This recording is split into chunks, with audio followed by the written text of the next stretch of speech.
வணக்கம் நேர்களே, ஐரோப்பிய செய்திகளின் மதிய நேர செய்திகள். முதலில் தலைப்புச் செய்திகள். பிரித்தானிய கடற்கரை நகரில் மோதல், கத்திகள் மற்றும் போத்தல்களால் தாக்கியதில் 2 காயம். ஆபத்தான ராணுவ தளத்தில் சட்டவிரோத இசை நிகழ்ச்சி, பிரான்சில் ஆயிரக்கணக்கான இளைஞர்கள் குவிந்ததால் பரபரப்பு. ஹார்முஸ் ஜலசந்தி திறக்கப்பட்டாலும் இயல்பு நிலை திரும்பாது, பிரித்தானிய பிரதமர் எச்சரிக்கை.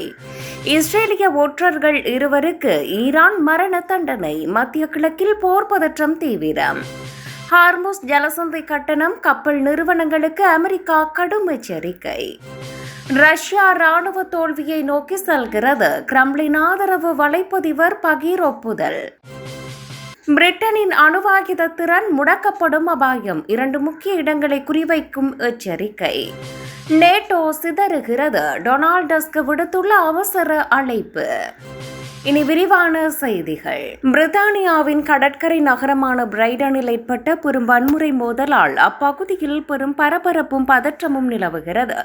கும்பலாக திரண்ட நபர்கள் போத்தல்கள் மற்றும் கத்திகளை பயன்படுத்தி ஒருவரை ஒருவர் தாக்கிக் கொண்டதில் 2 பலத்த காயமடைந்துள்ளனர். சம்பவ இடத்திற்கு விரைந்த போலீசார் மற்றும் அவசர சிகிச்சை பிரிவினர் காயமடைந்தவர்களை மீட்டு சிகிச்சைக்காக மருத்துவமனைக்கு அனுப்பினர். இந்த வன்முறை சம்பவம் தொடர்பாக இதுவரை ஒரு நபர் கைது செய்யப்பட்டுள்ள நிலையில் தப்பியோடிய மற்றவர்களை போலீசார் தேடி வருகின்றனர். பொதுமக்கள் நடமாட்டம் அதிகமுள்ள பகுதியில் இத்தகைய கொடூர தாக்குதல் நடத்தப்பட்டிருப்பது சுற்றுலா பயணிகள் மற்றும் மக்களிடையே அச்சத்தை ஏற்படுத்தியுள்ளது. அப்பகுதியில் பாதுகாப்பு பலப்படுத்தப்பட்டுள்ளதுடன் தாக்குதலுக்கான பின்னணி குறித்து அதிகாரிகள் தீவிர விசாரணைகளை மேற்கொண்டு வருகின்றனர். ஆபத்தான ராணுவ தளத்தில் சட்டவிரோத இசை நிகழ்ச்சி, பிரான்சில் ஆயிரக்கணக்கான இளைஞர்கள் குவிந்ததால் பரபரப்பு. பிரான்சில் உள்ள மிகவும் ஆபத்தான ராணுவ பயிற்சி தளத்தில் ஆயிரக்கணக்கான இளைஞர்கள் ஒன்று திரண்டு சட்டவிரோத இசை நிகழ்ச்சியை நடத்தியது பெரும் பரபரப்பை ஏற்படுத்தியுள்ளது. அந்த பகுதியில் வெடிக்காத நிலையில் பழைய வெடிப்பொருட்கள் இருக்கலாம் என்பதால் அங்கே நுழைவது உயிருக்கு ஆபத்தானது என அதிகாரிகள் எச்சரித்திருந்ததையும் மீறி இந்த கூட்டம் கூடியுள்ளது. சுமார் 10,000க்கும் மேற்பட்டோர் இந்த இசை நிகழ்ச்சியில் பங்கேற்றுள்ளதாக மதிப்பிடப்பட்டுள்ளது. இது உள்ளூர் நிர்வாகத்திற்கு பெரும் சவாலாக மாறியுள்ளது. ராணுவ தளத்தின் வேலிகளை தகர்த்து கொண்டு உள்ளே நுழைந்த இளைஞர்களை வெளியேற்ற பிரெஞ்சு போலீசார் தீவிர முயற்சி மேற்கொண்டு வருகின்றனர். போதைப்பொருள் பயன்பாடு மற்றும் போதிய மருத்துவ வசதிகள் இல்லாத நிலையில் இவ்வளவு பெரிய கூட்டம் கூடியிருப்பது பெரும் பாதுகாப்பு அச்சுறுத்தலாக கருதப்படுகிறது. அனுமதியின்றி ராணுவ பகுதிக்குள் நுழைந்ததற்காகவும் பொது அமைதிக்கு குந்தகம் விளைவித்ததற்காகவும் நிகழ்ச்சி ஏற்பாட்டாளர்கள் மீது கடும் நடவடிக்கை எடுக்கப்படும் என அரசு அறிவித்துள்ளது. ஹார்முஸ் ஜலசந்தி திறக்கப்பட்டாலும் இயல்பு நிலை திரும்பாது, பிரித்தானிய பிரதமர் எச்சரிக்கை. ஹார்முஸ் ஜலசந்தி மீண்டும் திறக்கப்பட்டாலும் பிராந்தியத்தில் நிலவும் பாதுகாப்பற்ற சூழல் காரணமாக இயல்பு நிலை திரும்புவது கடினம் என பிரித்தானிய பிரதமர் கெய்ர் ஸ்டாமர் தெரிவித்துள்ளார். கடல்வழி வர்த்தக பாதையில் நிலவும் பதற்றம் குறையாததால் சர்வதேச விநியோக சங்கிலியில் உள்ள சிக்கல்கள் தொடரும் என அவர் குறிப்பிட்டுள்ளார். ஈரானுடனான மோதல் போக்கு மற்றும் கடல் பகுதியில் நிலவும் அச்சுறுத்தல்கள் உலகளாவிய எரிசக்தி விலைகளில் இன்னும் தாக்கத்தை ஏற்படுத்தும் என அஞ்சப்படுகிறது. ஜலசந்தி திறப்பு என்பது ஒரு தற்காலிக முன்னேற்றமே தவிர பிராந்தியத்தின் நீண்டகால ஸ்திரத்தன்மைக்கு அது உத்தரவாதம் அளிக்காது என ஸ்டாமர் வாதிடுகிறார். பிரிட்டன் தனது வர்த்தக பாதுகாப்பை உறுதி செய்ய நட்பு நாடுகளுடன் இணைந்து மாற்று வழிகள் குறித்து ஆலோசித்து வருவதாக அவர் கூறினார். சர்வதேச சட்டங்களை மதிக்காமல் கப்பல் போக்குவரத்திற்கு இடையூறு விளைவிக்கும் செயல்களை தடுக்க உலக நாடுகள் ஒருங்கிணைந்து செயல்பட வேண்டும் என அவர் வலியுறுத்தியுள்ளார். இஸ்ரேலிய ஒற்றர்கள் 2 ஈரான் மரண தண்டனை, மத்திய கிழக்கில் போர் பதற்றம் தீவிரம். இஸ்ரேலின் உளவு அமைப்பான மொசாட்டுடன் இணைந்து உளவு பார்த்ததாக குற்றம் சாட்டப்பட்ட 2 ஈரான் தூக்கு தண்டனை நிறைவேற்றியுள்ளது.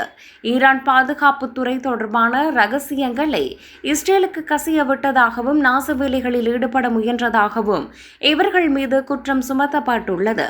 மத்திய கிழக்கில் ஏற்கனவே ஈரான் மற்றும் இஸ்ரேல் இடையே நேரடி போர் மூலம் அபாயம் நிலவி வரும் சூழலில் இந்த மரண தண்டனை பதற்றத்தை மேலும் அதிகரித்துள்ளது. ஈரான் தனது எல்லையை பாதுகாப்பதிலும் வெளிநாட்டு ஊடுருவல்களை தடுப்பதிலும் எவ்வித சமரசமும் செய்து கொள்ளப் போவதில்லை என்பதை இந்த நடவடிக்கை காட்டுவதாக கூறப்படுகிறது.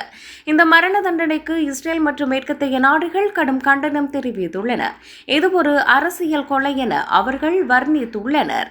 பிராந்தியத்தில் போர் மேகங்கள் சூழ்ந்துள்ள நிலையில் ஈரானின் இந்த அதிரடி நடவடிக்கை அண்டை நாடுகளிடையே பெரும் கவலையை ஏற்படுத்தியுள்ளது.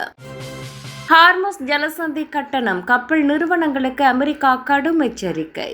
ஹார்முஸ் ஜலசந்தி வழியாக செல்லும் கப்பல்களுக்கு ஈரான் விதிக்கும் சட்டவிரோத கட்டணங்களை செலுத்தினால் அந்த நிறுவனங்கள் மீது பொருளாதார தடைகள் விதிக்கப்படும் என அமெரிக்கா அறிவித்துள்ளது. ஈரானிய கடற்படையால் கைப்பற்றப்படுவதை தவிர்க்க சில கப்பல் நிறுவனங்கள் ஈரானுக்கு பணம் செலுத்த முன் வருவதாக தகவல்கள் வெளியான நிலையில் வாஷிங்டன் இந்த அதிரடி அறிவிப்பை வெளியிட்டுள்ளது. இத்தகைய கட்டணங்களை செலுத்துவது ஈரானின் ராணுவ நடவடிக்கைகளுக்கு நிதி உதவி செய்வதற்கு சமம் என அமெரிக்க வெளியுறவுத்துறை சுட்டிக்காட்டியுள்ளது. சர்வதேச கடல்சார் சட்டங்களின்படி ஹார்முஸ் போன்ற சர்வதேச நீர்நிலைகளில் பயணம் செய்ய எவ்வித கட்டணமும் வசூலிக்கப்படக்கூடாது என அமெரிக்கா வாதிடுகிறது. அமெரிக்காவின் இந்த எச்சரிக்கையால் கப்பல் நிறுவனங்கள் இப்போது ஈரானின் மிரட்டல் மற்றும் அமெரிக்காவின் பொருளாதார தடை ஆகிய இரண்டுக்கும் இடையே சிக்கி தவிக்கின்றனர். இந்த விவகாரம் ஏற்கனவே பதற்றமாக இருக்கும் மத்திய கிழக்கு கடல் பகுதியில் மேலும் ஒரு புதிய மோதல் போக்கை உருவாக்கியுள்ளது. ரஷ்யா ராணுவ தோல்வியை நோக்கி செல்கிறது. கிரெம்ளின் ஆதரவு வலைப்பதிவர் பகீர் ஒப்புதல். ரஷ்ய அரசுக்கு ஆதரவாக செயல்பட்டு வந்த பிரபல வலைப்பதிவர் ஒருவர் ரஷ்யா போரில் ராணுவ ரீதியிலான தோல்வியை நோக்கி செல்வதை மக்கள் ஒப்புக்கொள்ள வேண்டும் என தெரிவித்துள்ளார். உக்ரைனுடனான போரில் ரஷ்ய படைகள் சந்தித்து வரும் பின்னடைவுகள் மற்றும் இழப்புகள் குறித்து அவர் தனது சமூக வலைதள பக்கத்தில் வெளிப்படையாக பேசியுள்ளார்.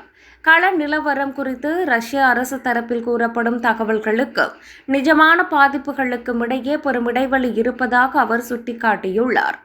ரஷ்யாவின் ராணுவ உத்திகள் மற்றும் ஆயுத விநியோகத்தில் நிலவும் குளறுபடிகள் உக்ரைனின் முன்னேற்றத்தை தடுக்க தவறிவிட்டதாக அவர் கவலை தெரிவித்துள்ளார். இதுவரை அதிபர் புட்டினின் நடவடிக்கைகளை ஆதரித்து வந்த தரப்பிலிருந்தே இத்தகைய எதிர்மறையான கருத்துக்கள் வெளிவருவது ரஷ்யாவிற்குள் நிலவும் உள்நாட்டு அதிருப்தியை காட்டுகிறது. இந்த ஒப்புதல் பதிவு ரஷ்ய ஆதரவாளர்களிடையே பெரும் அதிர்ச்சியை ஏற்படுத்தியுள்ளதுடன் போரின் எதிர்காலம் குறித்த புதிய விவாதங்களையும் கிளப்பியுள்ளது. பிரிட்டனின் அணுவாயுத திறன் முடக்கப்படும் அபாயம். 2 முக்கிய இடங்களை குறிவைக்கும் எச்சரிக்கை. பிரிட்டனின் அணுவாயுத பாதுகாப்பு அரண் குறிப்பிட்ட 2 இடங்கள் தாக்கப்பட்டால் முற்றிலும் செயலிழந்துவிடும் என பாதுகாப்பு நிபுணர்கள் தெரிவித்துள்ளனர். ஸ்கொட்லாந்தில் உள்ள பாஸ்லைன் கடற்படை தளம் மற்றும் கவுல்போர்ட் ஆயுத கிடங்கு ஆகியவையே அந்த அதீத முக்கியத்துவம் வாய்ந்த இடங்கள் ஆகும். பிரிட்டனின் ட்ரைடன்ட் ஏவுகணைகளை சுமந்து செல்லும் அணுசக்தி நீர்மூழ்கி கப்பல்கள் அனைத்தும் இந்த தளங்களையே தங்களது முதன்மை தளமாக கொண்டுள்ளன. இந்த 2 இடங்கள் மீது நடத்தப்படும் துல்லியமான தாக்குதல் பிரிட்டனின் பல தாக்குதல் நடத்தும் திறனை அடியோடு அழித்து நாட்டை பாதுகாப்பற்ற நிலைக்கு தள்ளிவிடும் என கூறப்படுகிறது. எதிரி நாடுகள் இந்த இடங்களில் புவியியல் அமைப்பை எளிதில் கண்டறிய முடியும் என்பது பிரிட்டனின் அணுவாயுத கொள்கையில் உள்ள மிகப்பெரிய பலவீனமாக சுட்டிக்காட்டப்பட்டுள்ளது. நேட்டோ சிதறுகிறது. டொனால்ட் டஸ்க் விடுத்துள்ள அவசர அழைப்பு. நேட்டோ கூட்டமைப்பு சிதைந்து வருவதாக போலந்து பிரதமர் டொனால்ட் டஸ்க் எச்சரித்துள்ளதுடன் அதை பாதுகாக்க உடனடியாக செயல்படுமாறு ஐரோப்பிய நாடுகளுக்கு அவசர அழைப்பு விடுத்துள்ளார். ஐரோப்பிய நாடுகளிடையே பாதுகாப்பு விவகாரங்களில் நிலவும் ஒற்றுமையின்மை மற்றும் அமெரிக்காவின் அரசியல் மாற்றங்கள் நேட்டோவின் எதிர்காலத்தை கேள்விக்குறியாக்கியுள்ளதாக அவர் சுட்டிக்காட்டினார். ரஷ்யாவின் அச்சுறுத்தல் அதிகரித்து வரும் நிலையில் நேட்டோ பலவீனம் அடைவது ஐரோப்பாவின் ஒட்டுமொத்த பலவீனத்திற்கு பெரும் ஆபத்தை விளைவிக்கும் என அவர் சுட்டிக்காட்டினார். அமெரிக்காவை மட்டும் நம்பியிருக்காமல் ஐரோப்பிய நாடுகள் தங்களுக்கென ஒரு வலுவான தற்காப்பு கட்டமைப்பை உருவாக்க வேண்டியது அவசியம் என டஸ்க் வலியுறுத்தியுள்ளார்.